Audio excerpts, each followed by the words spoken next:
Hello good morning everybody. कैसे हो तुम सब? मुझे पता है तुम लोग सब बढ़िया हो गए। तो आज मैं ऐसा टॉपिक कवर करने जा रहा हूँ स्टॉक मार्केट का, जो बेसिकली बहुत इंपॉर्टेंट है। कोई नहीं बताता आप लोगों को, बहुत कम लोग बताते हैं। मतलब बंदों को लगता ही नहीं कि ये चीज जरूरी है, पर ये चीज जितना जरूरी है ना, उतना मेरे ख्याल से कोई भी चीज जरूरी नहीं है इस एज पे। तो मैं इक्विटी सुप्रीमेसी की तरफ से आसिम। तो हम 2 दिन से वीडियो नहीं ला रहे थे क्योंकि हमें इस टॉपिक पे बेसिकली वीडियो बनाना था, जो कि हमने अब बनाया है आप लोगों के लिए। अगर आप लोगों को चाहिए, जैसे ये वीडियो है पोर्टफोलियो डिवीजन करना कैसे है, कौन कौन से स्टॉक रखना है पोर्टफोलियो डिवीजन में, वो भी बताएंगे, साथ में सब कुछ बताएंगे। तो चलिए कर लीजिए चैनल को सब्सक्राइब। इस वीडियो पे खाली थोड़ा सा सपोर्ट दिखा देना, 15-20 व्यूज घुसा देना, बाकी तो हम है ही बाकी।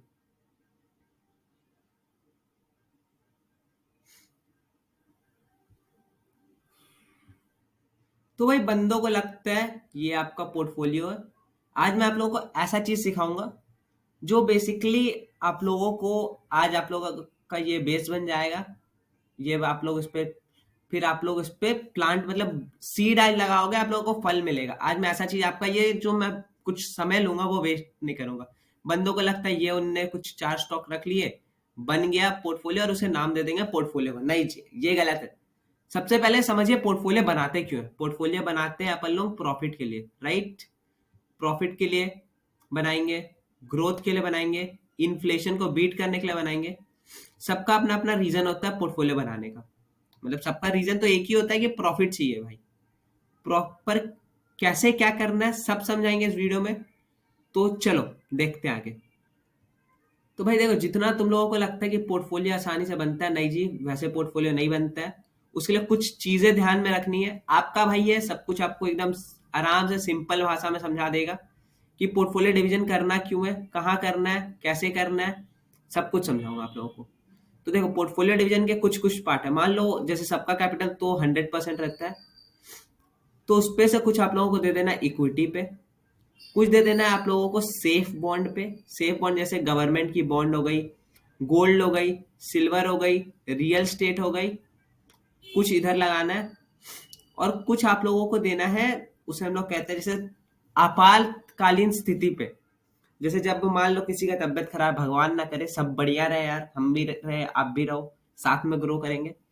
तो जैसे जो बंदे दे, मान लो आपका कुछ, हम लोग जैसे 100% है तो मान लो उसको 70 इधर लगा दिए। ये मैं आप लोगों को डिवीजन, ये आपका जो इक्विटी वाला है ना, ये इक्विटी है बेसिकली आपका, ठीक ना? इक्विटी वाला जो है, ये आप लोगों को रूल है एज एंड डिवाइड रूल, ये बनाया एक बंदे ने। वो आप लोगों को मैं समझाऊंगा कि आपके एज के हिसाब से कितना कहाँ लगाना है। ये आपका रियल स्टेट हो गया। ये आपका क्विक कैश समझ लो, हाँ क्विक कैश समझ लो। क्विक कैश में 10% रखना है आप लोगों को। तो भाई क्विक कैश होता है क्या? तो क्विक कैश मैंने समझाया कि भाई ये ऐसा कैश है जहां पे मान लो आप लोगों पे मतलब आप लोगों को ये जो क्विक कैश है, ये ऐसी स्टॉक पे लगाना है जिसपे लिक्विडिटी बहुत ज्यादा हो। मतलब जब आपका मन करे तब आप इसे निकाल लो, 1 दिन 2 दिन में आपके हाथ में ये आपका 10% आ जाना चाहिए। और ये जो है, ये आपका रिस्क फ्री रहता है। जैसे मान लो इन्फ्लेशन बढ़ा, मान लो इन्फ्लेशन बढ़ा, आपका इन्फ्लेशन बढ़ा तो गोल्ड एक समान है, गोल्ड का दाम बढ़ेगा। बढ़ेगा कि नहीं बढ़ेगा जी? रियल स्टेट है, रियल स्टेट है, वो बढ़ेगा, बढ़ेगा, सब बढ़ेगा यार। इन्फ्लेशन बढ़ेगा तो ये बढ़ेगा।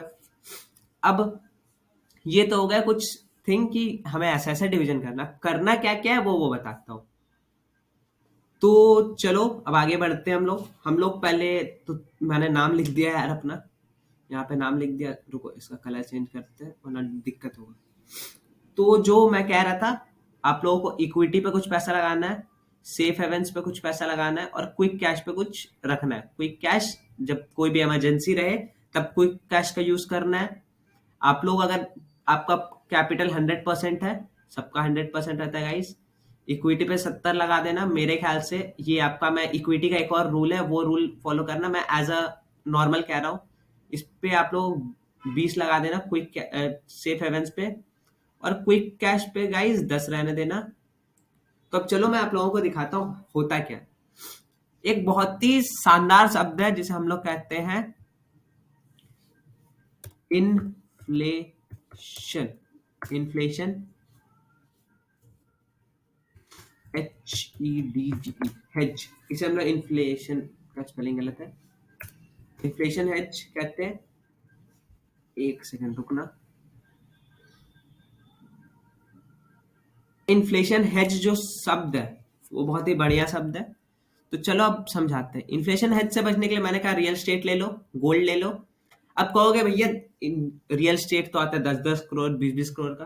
तो भाई एक चीज है जिसका नाम है रीट, मेरा ख्याल से रियल स्टेट, कुछ इसका आगे का फुल फॉर्म है मुझे याद नहीं आ रहा। आप लोगों को 120 रुपए पे भी यहाँ पे मिल जाएगा आप लोगों को आपका प्रॉपर्टी। ले लो, इन्फ्लेशन बढ़ेगा आपका ये प्रॉपर्टी का दाम भी बढ़ेगा। तो इन्फ्लेशन हेज करना पहला चीज सीखना होगा। दूसरा चीज इक्विटी पे your age and divide rule आता है एक। तो मतलब आपका एज मान लो 30 है, आपका कैपिटल 100% है, 100% है मान लो, तो उसमें -30 बचा आपका 70। तो आपको इक्विटी पे 70% अपना कैपिटल का लगाना है। इतना ही समझो, बस हो गया काम। समझे? ये होता है your age and divide rule, इसे हम लोग कहते हैं। अब चलो बेसिकली देखते हैं नेक्स्ट क्या है।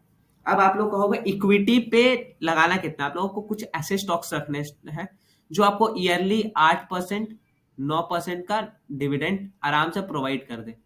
आपको कुछ ऐसे स्टॉक्स रखने हैं अपने पोर्टफोलियो में। इससे आपने क्या किया, इससे आपने एफडी को बीट किया, एफडी के मुकाबले पहुंच गए, 8% एफडी देगा। Current account, saving account beat कर दिया, म्यूचुअल फंड अभी तक नहीं बीट किया, ये आपका बस डिविडेंड से आ रहा है। तो भाई अब थोड़ी ना आप कोई ऐसा स्टॉक लगाओगे, स्टॉक तो धीरे धीरे ऊपर भी जाएगा, बिल्कुल जाएगा। तो आप तो उस स्टॉक पे लगाओगे पैसा, तो ये जो ग्रोथ आपने कैप्चर किया वो भी तो प्रॉफिट पे आएगा।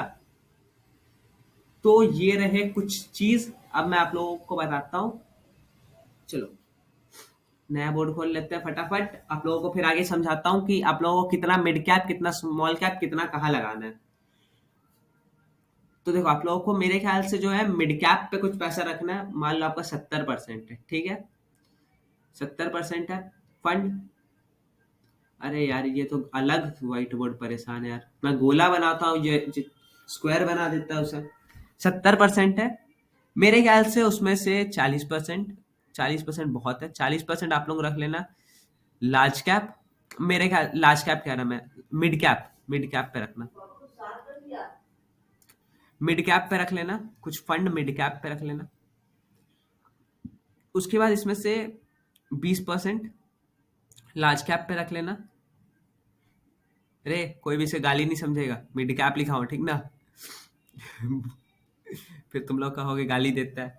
उसका लार्ज कैप पे रख लेना, और 10% जो बचा है आपका वो आप लोग स्मॉल कैप पे रख लेना, ठीक। क्योंकि देखो स्मॉल कैप का क्या सिस्टम है ना, आप लोगों ने 10 स्टॉक लिया तो उसमें से 8 ही चलेगा, मतलब 2 ही चलेगा, 8 मान लो लॉस पे, ठीक। तब पर भी ये जो 2 स्टॉक रहेंगे ना वो आपका ये 8 का लॉस कवर कर देंगे, प्लस आपको प्रॉफिट पे ले आएंगे। स्मॉल कैप का यही एक सिस्टम है जो भाई बहुत बढ़िया है, मतलब ये आपको प्रॉफिटेबल बना देगा। मिड कैप में मैंने इतना क्यों लगवाया, क्योंकि मिड कैप देखो गाइस सेफ रहता है, सेफ रहता है, मिड कैप सेफ रहेगा, सेफ रहेगा तो बस प्रॉफिट आएगा। और ये देखो मिड कैप, लार्ज कैप क्या है ना, और लार्ज कैप पे 20% इसलिए, लार्ज कैप देखो बहुत धीरे धीरे मूव करता है, पर वो एक दिन में ½ %, आधा का ½ % ऐसे मूव करता है, पर हाँ वो बड़े के लिए कैप्चर करने के लिए। तो अब चलो मैं देखता हूँ, ये तो आप लोगों के लिए हो गया जो 25 से 35 के बीच के एज के, ठीक। अब मैं अगर कहूँ कि जो लोग आपका बेसिकली 35 पकड़ लो, 35 से 45 पकड़ लो, यहाँ पे 45 से 55 के बीच वाले लोगों को जो मन है वो कर लो, कोई दिक्कत नहीं, यहाँ पे 35 है, ठीक। तो आप लोगों को यहाँ 40% नहीं, आप लोगों को मिड कैप में बस 30% रखना है, इस पे लार्ज कैप पे 30%, बाकी बचा 10% आप लोगों को स्मॉल कैप में रखना ही है। क्यों, प्रॉफिट चाहिए तो स्मॉल कैप में रखना पड़ेगा फंड भैया, प्रॉफिट चाहिए अगर बढ़िया सा तो स्मॉल कैप में फंड रखना पड़ेगा। और लार्ज कैप इसलिए नहीं सजेस्ट, लार्ज कैप एज वालों को इसलिए सजेस्ट है क्योंकि वो लोग उतना रिस्क नहीं लेते। लार्ज कैप बेसिकली मूव करता है, ये आपको ऊपर या नीचे कोई भी समय किधर भी मूव कर जाएगा। लार्ज कैप का HDFC तो सबने देखा ही, कितना बुरा गिरा। हमने वो मूव कैप्चर नहीं किया क्योंकि हम मार्केट से उस टाइम दूर थे, क्योंकि भाई मार्केट इतना वोलेटाइल है, बिना मतलब का घुस के लॉस करवाने से फायदा नहीं है। उससे अच्छा बाहर रहो कुछ दिन, थोड़ा सा बाहर रहो, थोड़ा सा अपन लोग लोग घूमते फिरते हैं, उसके बाद फिर करेंगे ट्रेड। तो इसी के लिए हमने एचडीएफसी का मूव कैप्चर नहीं किया। अभी बर्जर पे हम लोग, बर्जर थोड़ा सा मुझे लगता है रिटर्न दे देगा अपने को। तो चलो अब आगे देखते हैं। बेसिकली मैं समझा रहा था कितना का पर रिस्क लेना है। पर ट्रेड मेरे ख्याल से मान लो आपने 100 रुपया लगाया, तो उसमें से 5 रुपया का रिस्क लो। प्रॉफिट लोगे तो को देखो अगर आपका प्रॉफिट पहुंच गया 10 रुपया, ये जो 5 का एसएल है ना, इसको सी टू सी ले आओ। हमें कभी ये प्रॉफिट बुक नहीं करना चाहिए, ट्रेल एसएल करो। 20 गया, आप लोग प्रॉफिट अपना 110 रुपए पे ले आओ। बेसिकली 20 रुपए का प्रॉफिट हुआ तो भाई वो चीज का दाम 120 रुपए हो गया, 110 पे ले आओ। ऐसे ही 10 पॉइंट का मूव पे 10 पॉइंट एसएल ट्रेल करो। तो यही थी कुछ वीडियो, इस पे तो ज्यादा कुछ समझाने का है नहीं, इतना ही समझाना था कि पोर्टफोलियो डिवीजन करो, फिर आपका कुछ साल बाद पोर्टफोलियो बन जाएगा। ऐसा हर स्टॉक का रहेगा लिस्ट। मैं आज अपने व्हाट्सएप पे आप लोगों को पोर्टफोलियो डिवीजन का जो मैंने कर रखा है वो सारा लिस्ट शेयर करूंगा, जाके चेक कर लेना मैंने कौन कौन से स्टॉक पे लगा रखा है पैसा, कैसे किया है मैंने डिवीजन। सेक्टर वाइज भी डिवीजन की वीडियो आएगी। अभी ऐसे ही 11 साढ़े 11 मिनट हो चुका है, और कुछ समझाने का बचा नहीं है। तो चलिए मिलते हैं अगली वीडियो में। ऐसी एनालिसिस के लिए भाई, ऐसी एनालिसिस कर रहा है, ऐसी ही अभी और वीडियोस आएगी। 30 डेज में जीरो टू हीरो का कोर्स ला रहा हूँ। आप लोगों को एकदम जीरो से एकदम बिगिनर से एडवांस सिखा दूंगा, इक्विटी सिखा दूंगा, स्विंग सिखा दूंगा। आप लोग खुद मेरी तरह वीडियो बनाने लग जाओगे, इतना सिखा दूंगा। तो चलिए मिलते हैं अगली वीडियो में, तब तक के लिए bye bye. Thank you for watching and have a nice day.